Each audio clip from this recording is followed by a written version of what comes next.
Group পর্বের খেলা শেষ, নকআউট ম্যাচ শুরু হবে, কিন্তু আজকে কিছু ম্যাচ ছিল যেগুলা দেখার মতো। প্রথমত Portugal, Colombia, Argentina, Jordan, Algeria, Austria. ভাই এই ম্যাচগুলো দেখার মতো হয়েছে, কিন্তু পর্তুগালের পারফরমেন্স দেখে ভাই আজকে আমার হাস্যকর লাগলো।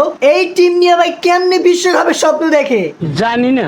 যেমন খেলা তেমন কাজ, মানে পর্তুগাল গ্রুপ টপ করতে পারেনি। এখন রাউন্ড অফ 32 এর মধ্যে খেলবো ক্রোয়েশিয়ার সাথে, তারপরে রাউন্ড অফ 16 এ খেলবো স্পেনের সাথে, তারপরে ভাই সেমিফাইনালে বা কোয়ার্টার ফাইনালে ফ্রান্সের সাথেও দেখা হতে পারে। ভাই সাহ, পর্তুগালের ভাই পোকা মারা শেষ। আবার এইদিকে আর্জেন্টিনা জর্ডানের 3টা গোল বলে দিচ্ছে লাস্টে। ভাই মেসির ফ্রি কিকের গোল, যেটা ভাই অসাধারণ ছিল।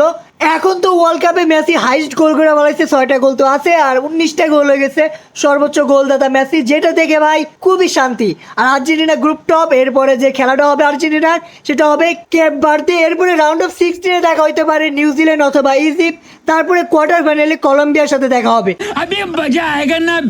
এরপরে যে ম্যাচটা হয়েছে সেটা হলো আলজেরিয়া ভিসেস ভাই অস্ট্রিয়া। ভাই এই ম্যাচটা ভাই দেখার মতো হয়েছে। আলজেরিয়া অস্ট্রিয়া থেকে যদি যে কোনো একটা টিম হারতো তাহলে অপর পাশ থেকে ইরান কোয়ালিফাই করতে পারতো, কিন্তু তারা লাস্ট এক্সট্রা মিনিটে ভাই দুই টিমে একটা করে গোল দিয়েছে, যেটা ভাই সবচেয়ে বেশি মজার ছিল। আর তার জন্যই তারা 4 পয়েন্ট নিয়ে দুই টিমই কোয়ালিফাই করছে রাউন্ড অফ 32 জন্য। আর ইরান বাদ পড়ে গেছে। আর ইরানের সাথে যে কামটা হয়েছে, অফসাইড না হইয়াও যে অফসাইড বানাই দিছে, তো এটা ভাই সবচেয়ে বাজে হয়েছে, ঠিক আছে।